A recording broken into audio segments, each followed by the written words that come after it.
Olá pessoal, sejam bem-vindos a mais um vídeo. Nesta vez pessoal, a gente vai fazer aqui um resumo rapidamente da farsa de Inês Pereira. Bom, eu não vou alongar muito, ok? Mas bora lá. Olá pessoal, bora lá continuar com a farsa de Inês Pereira. Lá lá lá lá lá lá lá lá lá lá. Ok, então bora lá. A farsa, portanto, esta é uma peça dramática de Gil Vicente, de caráter profano, com uma comédia, uma peça cómica curta, com um escasso número de personagens, uma peça com intriga bastante simples, sem necessidade de marcar unidade de tempo ou de espaço, ou de estabelecer uma divisão cénica. E uma peça com a intenção de ridicularizar e criticar a sociedade, retratando cenas da vida popular ou burguesa de forma realista. Ok, pronto. Então, os objetivos da farsa Inês Pereira é refletir sobre a realidade virtual portuguesa da época, a, analisar criticamente grupos e instituições da sociedade, denunciar vícios e erros recorrendo ao humor, portanto, os cómicos, e depois corrigir comportamentos condenáveis. Ok? Pronto. Porque, basicamente, Gil Vicente, o papel de Gil Vicente é criticar a sociedade só de uma forma cómica. Pronto, é esse o objetivo. E o que é que aqui é satirizado? Pronto, Gil Vicente meio que goza. Vamos lá ver. Ora bem, temos a decadência de costumes, a duplicidade e a falsidade, o casamento e a condição da mulher. Ok? Pronto. Depois, acerca das personagens, quem é satirizado são os jovens são as jovens, os alcoviteiros, os religiosos, os rústicos e os escudeiros. Ok?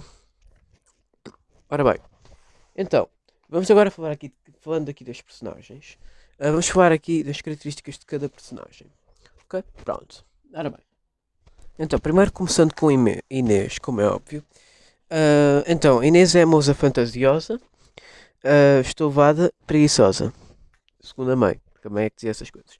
Mas porquê é que aqui diz fantasiosa? Porque ahm, ela imaginava muito coisas, utopias.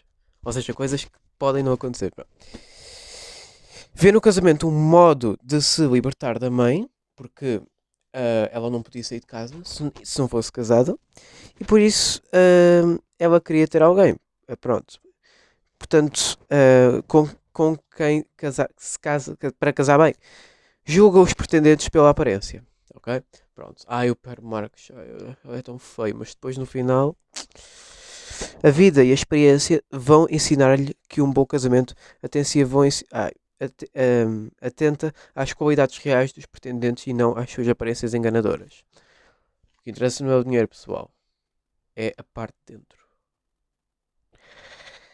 É uma personagem dinâmica e de caráter, dotada de vida interior própria e tem representatividade coletiva, visto representar, visto representar modos de ser comuns a todas as moças que queriam ser socialmente promovidas através do casamento. Porque ela via tipo, outras mulheres tipo, a estarem casadas, ela sentia-se sozinha por não ter ninguém. Então é por isso que ela tinha esta característica. Depois falando aqui da mãe, não é? Já agora que apareceu, por acaso apareceu muito pouco, só apareceu na primeira metade. A mãe em contraste com a filha, revela-se ponderada, atenta à realidade e algo interesseira. Portanto, ela atenta à realidade como assim? Ela, ela até pede ao, tanto o escudeiro, para lhe tratar bem. O que não aconteceu, mas pronto. Porque ela sabe o que ele poderá fazer ela. E por isso ela também é um bocado interesseira. Olha, eu ouvi falar que este escudeiro sabe ler e sabe falar e é rico. Portanto, tu podes ficar com ele. Para ela, o casamento da filha com o Pedro Marques é garantia de bem-estar económico, também para a sua velhice. Porque o Pedro Marques era rico, ele é que era um bocado desastrado. Né? Pronto. A mãe partilha pontos de vista com Lia Norvaz e Alcoviteira. É uma personagem típico plana e estática, ok? Ora bem, a seguir temos Per Marques, que é o asno da história. É um rústico, mas bom homem. Apesar de ser ridicularizado, que ele nem sequer conseguia, pronto, sentar entre aspas direito quando ele chegou na primeira vez. Uh, pronto, rejeitado por Inês pela primeira vez e depois aceita depois casar-se com ela logo no final, acabando por ser usado e traído. E é igualmente uma personagem tipo estática, pronto, e tem uma personalidade cómica. Pronto, ganha profundidade em contraste com o escudeiro. Ok? Pronto. Porque o escudeiro depois a seguir é o cavalo que derruba Inês. Porque Inês diz que preferia ter qualquer coisa, tipo, muito resumidamente, preferia ter burros do que cavalos. Ou seja, burros a gente às vezes caracteriza burros como pobres. E a gente caracteriza cavalos como ricos, às vezes, certo? Pronto, e então ela diz que preferia ter um burro do que um cavalo. Pronto, mais ou menos assim. Então a gente associa o Pero Marques ao burro e o escudeiro a cavalo. Ok? Pronto. Pronto. Então o escudeiro é o cavalo que derruba Inês. Pelintra vê no casamento a hipótese de enriquecer. É tirano e prepotente com Inês, mas revela-se cobarde na guerra, onde morre enquanto fugia. É uma personagem típico estática. Ok? Pronto, toda a gente, acho que vocês sabem que ele morreu na guerra e foi isso que levou ao casamento entre Inês e Per Marques. Depois temos a Leonor Vaz e os escudeiros casamenteiros como personagens secundárias. Leonor Vaz e os judeus desempenham a função de mediandeiros, adjuvantes das personagens Per Marques e Escudeiro. Das personagens, respectivamente. Leonor e os escudeiros são tipos sociais, personagens vulgares da época. Os judeus são ainda personagens estereotipadas, porque eles tentam relacionar os judeus casamenteiros com reais judeus, e portanto tem uma linguagem produtora de cómico, ok? Pronto. Até porque foi graças a Leonor Vaz que pronto, o casamento aconteceu, né? Por um lado. Aliás, o facto de Inês conhecer o Per Marques foi. Leonor Vaz, até a Leonor Vaz teve aquela história com o Frade, teve a contar isso. Pronto. Mas o Frade aqui não aparece. Depois e por último temos o Ermitão e o Moço. Pronto, o Ermitão é uma personagem que serve apenas de ligação necessária à concretização do ditado que deu origem à peça. Pronto, depois ah, o, o Ermitão, falando castelhano, teve, tentar ligar a concretização do ditado. E depois o moço tem uma função principal, ajudar a caracterizar o escudeiro, já que o moço era o empregado do escudeiro. Tal é feito pela forma de como agem um com o outro, pelos diálogos que travam ou então pelos apartes desta personagem. Ok? Pronto. Enfim. Então o moço era. O moço praticamente ajuda. O moço podia ter feito alguma coisa, mas ele disse que, no caso, salvar a Inês, que estava presa. Mas ele não fez isso porque eu percebo, era as ordens do chefe. Pronto. Também não queria apanhar. Mas pronto, enfim. Ora bem, continuando. Portanto, agora que a gente já sabe mais um bocadinho as personagens, vamos lá continuar. Portanto, a Inês.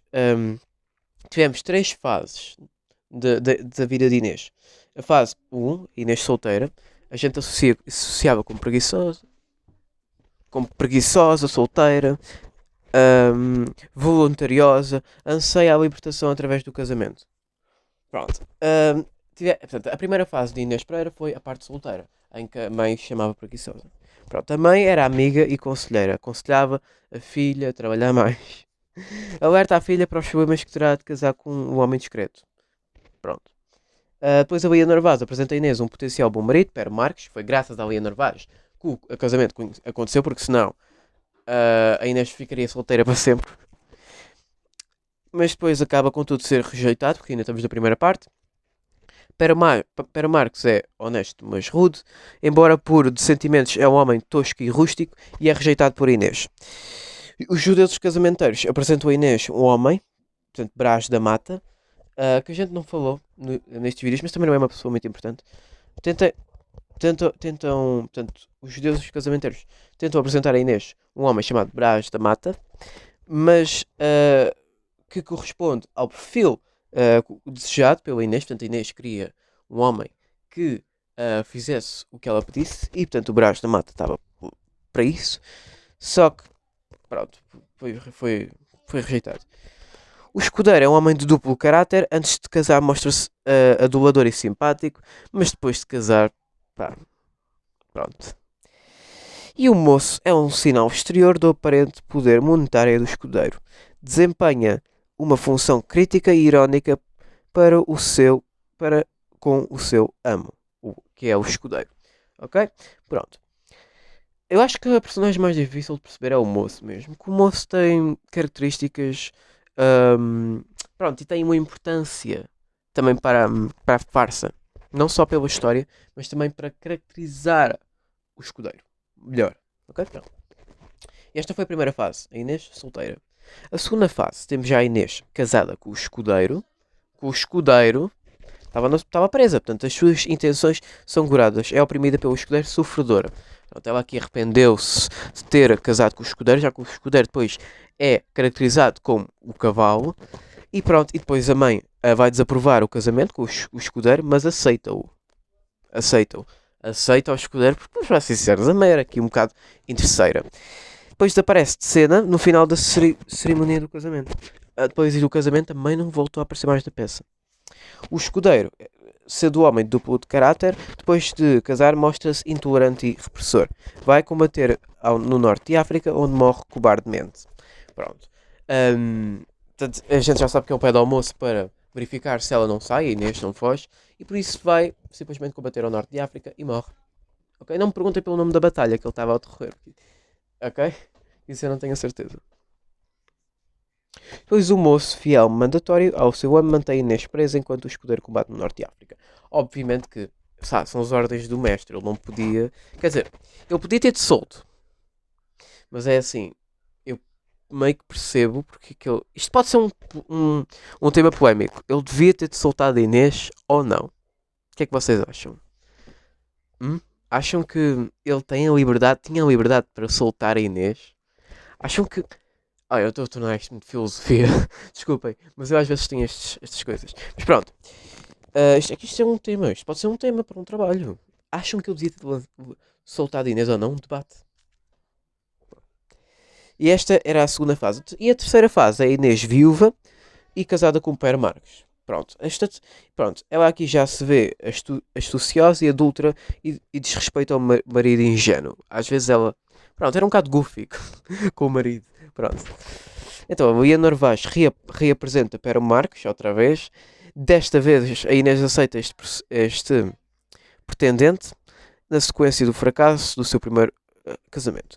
Mantém as mesmas características, acede a cumprir todos os desejos da esposa, incluindo carregá-la até junto ao ermitão.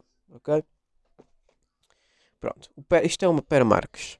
Portanto, o Pero Marcos, obviamente, vai manter as mesmas características e vai cumprir todos os desejos da esposa. Um deles foi trazê-la às costas, levar à romaria, pronto. E depois o ermitão representa os falsos religiosos. Será o objeto do adultério da Inês. Ok? Pronto. Mas a parte do ermitão é um bocado boring, que eu passei aquilo tudo à frente. Ora bem, agora, quem é que aqui é criticado nesta história? Eu vou falar isto muito à pressa, mas as moças, a mãe que aconselha um casamento com o homem que possa para a filha, as alcoviteiras e os deuses que arranjam casamentos nem sempre de forma honesta, os escudeiros fanfarrões e probritanas, a ingenuidade e a simplicidade dos lavradores e pastores, as alcoviteiras e o seu ofício, os deuses gananciosos e falsos, o clero, os falsos religiosos representados no ermitão. É por isso que o Gil Vicente, as suas obras, é suposto ser uma crítica a toda a gente. A toda a gente. Praticamente, aqui praticamente quase todas as personagens citadas como criticadas. Estão a ver, pessoal? As personagens que o Gil Vicente faz normalmente são uma crítica à sociedade. Todas têm uma crítica, pelo menos uma crítica. Uma característica. Pronto, que é uma crítica. Mas quem é que realmente é Inês Pereira? Inês representa o tipo de moça casadoira que pretende libertar-se através do casamento e ascender socialmente. Mas ao contrário dos restantes personagens, ahm, pronto, cujo comportamento corresponde de uma forma geral ao das classes sociais ou tipos de representam, portanto apresenta alguma evolução. A Inês Pereira, ao contrário das outras personagens, apresenta uma evolução. O Père Marcos não tem a evolução, ele continua com as mesmas características. O escudeiro a gente nunca o chegou a ver depois da guerra, portanto vai continuar com as mesmas características, etc. Portanto, só a Inês é que teve realmente uma evolução. que no caso persegue os seus ideais de libertação da monótona vida doméstica através do casamento, casando com o escudeiro Brás de Mata. Portanto, a Inês depois aceita o casamento com o Pera Marques. Portanto, isso é uma mudança de atitude. E no fim da ação, é a personagem feminina quem toma as rédeas da vida conjugal e torna-se adúltera sobre o olhar ingênuo do marido, que não se percebe a traição. Ok? Pronto. Isto é muito importante. Isto pode aparecer uma pergunta. Ok? Eu estou-vos a avisar. Ora bem. Muito bem. Então, quais são os dois únicos espaços desta história? Temos a casa da Inês. Se vocês forem a um teatro, provavelmente os únicos dois passos que vocês vão ver da história é a casa da Inês Pereira e a Romaria. Ok? Pronto. Já agora eu descobri uma resposta para quanto tempo passou durante a peça e foram 3 meses. A estrutura temos versos, sem atos ou cenas e apenas algumas didascálias. Didascálias é parte do narrador. Ora bem, na figura de Inês. Ora bem, portanto, o que é que nós temos aqui? Portanto, a Inês recusa a submissão à mãe. Ok? Portanto, acerca dos tipos sociais fixos, temos os tipos humanos. Portanto, pastor, moça, alcoviteira, juiz, frade, escudeiro, usurário, parvo.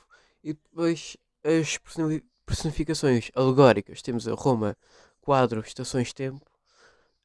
Personagens bíblicas, temos os profetas, deuses, figuras teológicas, diabos, alma. Isto não interessa muito, mas pronto. Ora bem, pronto, é porque nós temos aqui a frase muito famosa: mais quero asno, asno, que me leve, que cavalo, que me derrube. Asno, per marques, cavalo, hum, escudeiro. Exatamente, pessoal, estão a ver? Isto está tudo interligado. Pronto. A Inês Pereira, início da peça. Indolente, não cumpre as tarefas, sonhadora e romântica. Pretende casar-se para se libertar da sua vida e se unir ao homem ideal. Mostra ser rebelde e determinada, não ouve aos conselhos da mãe, desposa o pretendente que deseja, o casamento com o escudeiro, submetida a um tratamento cruel, desencantada e desiludida, e o casamento com o lavrador, já se sente livre e comete adultério. Ok, pronto. O casamento com o lavrador, obviamente, estamos a falar do Pedro Marques, ela aí já se sentia livre, enquanto que o escudeiro, ela não se sentia livre. Pronto, a mãe é a voz da experiência. Pragmática, ou seja, afirma que um casamento implica sustento material e prudente. Mostra o seu afeto maternal por Inês, hum, já que pede a escudeiro que seja afetuoso com a sua filha. A mãe, às vezes, pode ter caracterizado mal a sua filha. Eu às vezes não concordo com umas cenas que ela dizia. Mas ela continuava a mostrar o seu afeto com a sua filha. Ok? A Leonor Vaz é alcoviteira, propõe o casamento com a Inês Hipermarques, e astuta e determinada. Também é pragmática. Per Marques, lavrador, abastado, escudeiro, fanfarrão e mentiroso. Per Marques, ingênuo, ignorante e pouco grosseiro. Escudeiro, interesseiro. Per Marques, determinado. Escudeiro, autoritário, despótico, cruel para o moço que o serve e cobarde. Pronto, estão a ver, pessoal? Estas comparações que vocês têm que tentar fazer. O moço funciona como contraponto ao escudeiro, através dos comentários do moço. Sabe-se a condição miserável em que vive o escudeiro, sendo a isso uma ironia. Temos o Latão e o Vidal, os judeus casamenteiros, astuciosos e eloquentes, têm uma função semelhante à da Leonor Vaz, ou seja, persuadir Inês, e tem uma função semelhante. E o ermitão, sendo o sedutor, tem um comportamento imoral semelhante ao do clérigo referido no início da farsa. Pronto. A Inês, sendo fantasiosa, apresenta ambições e sonhos. Portanto, quer casar com um homem avisado.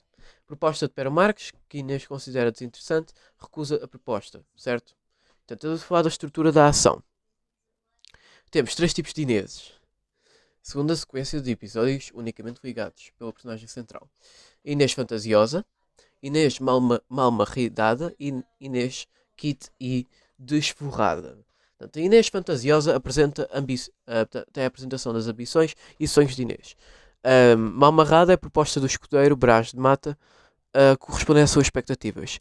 E a Inês Chiquita e Desforrada, nova proposta de Pedro Marques, casamento traz-lhe liberdade e conforto, e há aventuras extra conjugais com o ermitão. Pronto, ok? Depois temos a duplicidade e aparências. As personagens aparecem ser algo que não são. O escudeiro, por exemplo, o escudeiro finge ser galanteador, distinto e valente, e revela ser autoritário, arrogante e cobarde. O clérigo e o ermitão fingem ser celibatários, mas revelam-se libertinos. Vocês não perceberam nada, eu também não. Na realidade, o ermitão acha-se religioso, acha-se. Pronto, como é que eu ia explicar? Útil, mais ou menos. Mas de realidade, não é bem assim. Dissolução dos costumes. Ambição sem escrúpulos. Valorização excessiva do dinheiro. Imoralidade do clero. E decadência dos comportamentos. Inês torna-se adúltera. E o casamento encarado como um negócio. Ok? Pronto. Temos, portanto, e acerca da sátira. Portanto, os processos da sátira. Portanto, temos a caracterização dos personagens, ironia, cómicos e caricaturas. Na caracterização de personagens, Inês Pereira não é uma personagem tipo, mas o seu comportamento tem traços de estereótipo da jovem sonhadora e ambiciosa. Para Marques representa o rústico lavrador, a sua linguagem, ignorância, simplicidade e postura ridícula transformam-no numa caricatura, e o escudeiro critica a pequena nobreza que sem recursos próprios e critica as suas dependências à parasitagem e cobardia. Leonor Vaz representa os alcoviteiros, promove casamentos de conveniência a troco de dinheiro. Pessoal, já não estou a explicar, só estou a ler. Porque isto tudo o que eu estou a dizer é importante. Eu podia explicar, mas eu não quero perder muito tempo das vossas vidas. Judeus casamenteiros representam os alcoviteiros, promovem casamentos a troco de dinheiro, criticam a avareza e a mentira. É porque há aqui cenas que eu já repeti, estou a voltar só a dizer. E o ermitão critica a imoralidade do clero, critica a hipocrisia com que os membros do clero encaram com a sua vocalização. Eu já estava à espera que este vídeo fosse muito grande. Há muita coisa a falar sobre a farsa de Inês Pereira. Ok? Língua em transição. Estilo e linguagem. Presença de arcaísmos medievais e inovações renascentistas. Mas pronto, isto não interessa. Portanto, agora uma parte muito importante. Tipos de cómico e exemplos de tipos de cómico na farsa. Cómico de situação. Por exemplo, Per Marques senta-se na cadeira ao contrário e de costas para Inês e sua mãe. Temos um cómico de situação porque é uma situação awkward, tipo o que ele fez. As interações e repetições constantes de Vidal e Latão, com a pressa de persuadirem Inês. E depois temos o Per Marques descalço, transporta Inês às costas para o encontro amoroso desta com o ermitão. Ok? Pronto, isto é tudo cómico de situação. Cómico de caráter, que é tipo a personalidade tipo, do personagem. Para Marques, deslocado no contexto em que é colocado, e o escudeiro dissimulado com o seu discurso elaborado e o seu talento para cantar e tocar. Okay? Por último, temos o cómico de linguagem. A própria linguagem de Per Marques é suposto ser cómica. Temos o discurso repetitivo de Vidal e Letão e a ironia do moço que serve o escudeiro. E pronto. Enfim. Portanto, falando rapidamente, acerca dos judeus, são falsos, materialistas e gananciosos. Interesseiros, porque fingem preocupar-se com a felicidade de Inês, mas pretendem apenas a compensação financeira que terão pelo casamento. Pois o ermitão é devasso e imoral, porque ele viola o dever da abstinência e, sendo amante de Inês, o ermitão promove o adultério, ok? Pronto. Per Marques é o lavrador grosseiro, ignorando as regras da convivência social, marido ingênuo, acedendo a todos os desejos de Inês e é enganado, frequentemente criticado por Gil Vicente. Portanto, aqui estamos a falar do porquê do Gil Vicente criticar cada personagem. Depois temos o escudeiro. Brás da Mata. Não, pois é, o escudeiro chama-se Brás da Mata. Peço imensa desculpa. Eu disse que não falei do Brás da Mata na aula. Oh my god. O escudeiro é o Brás da Mata. Pois é, esqueci-me completamente. Desculpa, é que eu já não dou a farsa de Inês há tipo um mês, ok? Por isso que eu já me esqueci daqui de algumas coisas. Portanto, o Brás da Mata, escudeiro. Falante, fanfarrão, galante, fanfarrão, dissimulado e hipócrita, fidalgo da baixa nobreza, decadente e faminta. Portanto, tirano e prepotente e cobarde. Pronto, a gente já viu isto. Isto não interessa. Pronto. Ora bem. Então, pessoal, o vídeo vai ficar por aqui e eu vou-vos ver. Pronto, ainda vou dar mais matéria antes do teste. E é isto, pessoal. O vídeo vai ficar por aqui e eu vejo-vos no próximo vídeo. Tchau.